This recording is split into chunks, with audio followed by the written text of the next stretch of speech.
I have quite honestly one of the most unique experiences when it comes to Destiny 1. Not the second one, I already touched on that in another video, but the first Destiny, I have a very unique experience with it, for sure. And I'm going to start this off by talking about where did this all start? And really this started with either it was the alpha or the beta, I'm not so sure. It's been almost 10 years, I can't fully remember. But I remember trying that out because when I heard about what Destiny was, I was really intrigued by it because I had never played Halo, and I wouldn't for another several years after that. But I didn't have an Xbox. I was a PlayStation guy because it was cheaper for someone like me since I couldn't afford Xbox Live. But what was interesting is the guys that made Halo, Bungie, they're making their own franchise. The gunplay's similar, the feeling is similar, and I was just really engrossed by that. I was like, I want to get on another bandwagon because I was, about what was it, 14 at the time. I was like, I want to get into another franchise and get in on that. Experience that sort of big franchise with expanding worlds and exploration, everything. Like, just so much of Destiny really enticed me. And as the months went on up to release, I pre-ordered the game because I didn't learn the lesson yet. Don't pre-order, but I pre-ordered the game, and I was just ready to go. I was really excited and ready to go. And then I played the game, and I was very disappointed. Like, I felt like this empty feeling of like, that's it, that's all we got. And I still don't know what's going on. I don't know about the stranger who says that, I don't have time to explain what I don't have time to explain. That crazy, stupid quote that's been memed into oblivion among other Destiny lines that have been memed into oblivion. And so eventually I just stopped playing. I just said, I'm not going to keep playing this. I feel like I'm playing an incomplete package.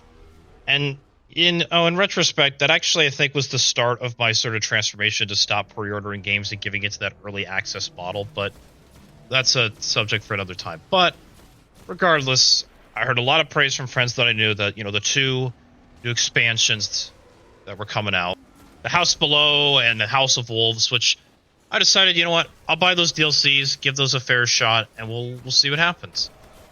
And then they announced another expansion after I played those two and I enjoyed them, and I was like, you know what, screw this.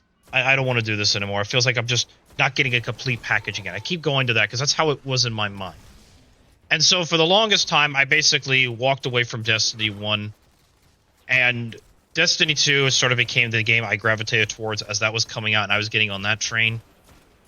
But during my time of being disgruntled the first time with Destiny 2, and this was about June of 2019 or July of 2019, I'm not entirely sure, but after all this time, I don't know if I saw a video, it might have been a video that kind of like piqued me to go back to Destiny 1, and I saw at Best Buy there was one last copy of Destiny 1 The Collection, which was like literally months or so before the codes in those physical copies would have expired.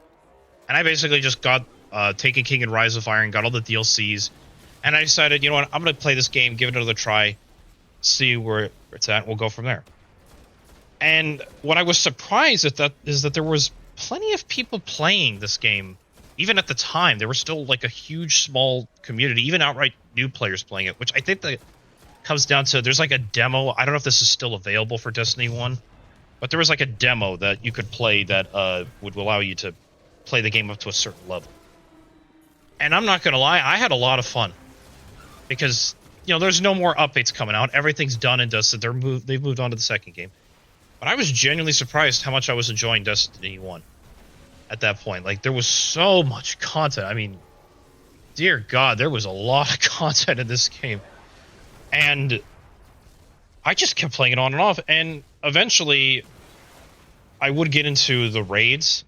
But for this time being, at least then, I was just trying to experience the content and everything. I wasn't really on the raid bandwagon because it took some trials and errors. I'm not going to lie. Like, there was a period in the last Destiny City Discord where there were raids being hosted, sometimes more often than not, but they were kind of a mixed mesh and a mess in general. Like, it didn't really play out as well. Sometimes I'd be doing like King's Fall for hours and it just got really on my nerves and annoying. And there were times I'd do raids and it'd be, pretty progressively quick and everything. So it varied at the time. And I would play the game on and off for a couple years. And it wasn't like I was very consistent. But The last 2 years is where things changed. See, I found through the grapevine and through joining these groups that there was actually a group of people that are trying to, raid and keep raiding every week, because how Destiny 1 works, for those who don't know, is every single week there is a challenge raid where you get extra rewards. These range from like an Age of Triumph sort of ornament to upgrade the cosmetic on a raid gear, to getting an exotic version of one of the raid weapons that, had a certain type, whether it be Void, Arc, or Solar.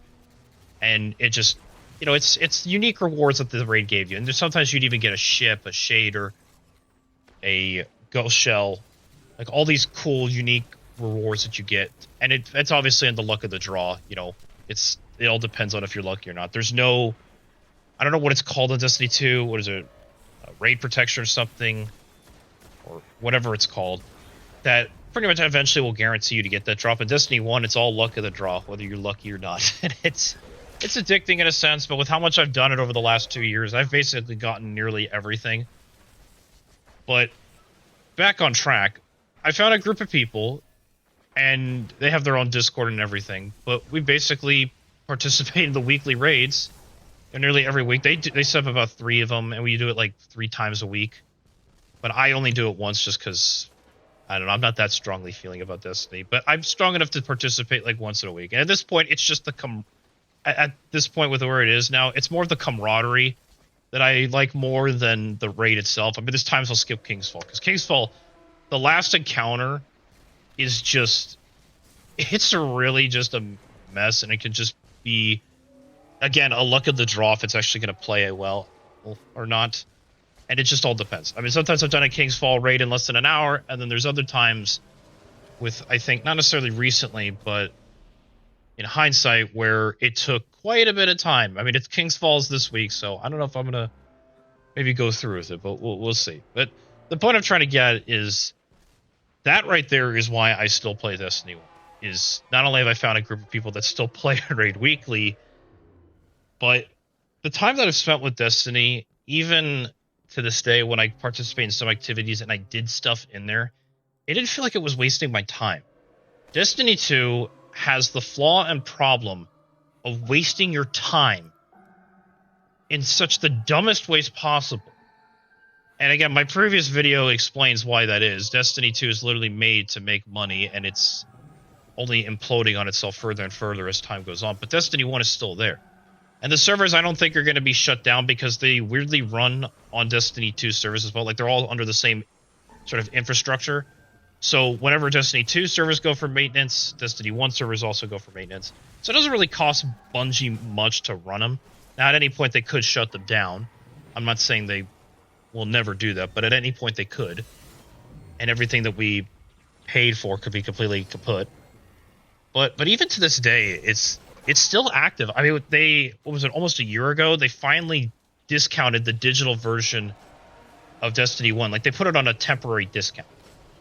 Because for the longest while, for years, it never wanted a discount. You had to pay $60, then it went down to $20.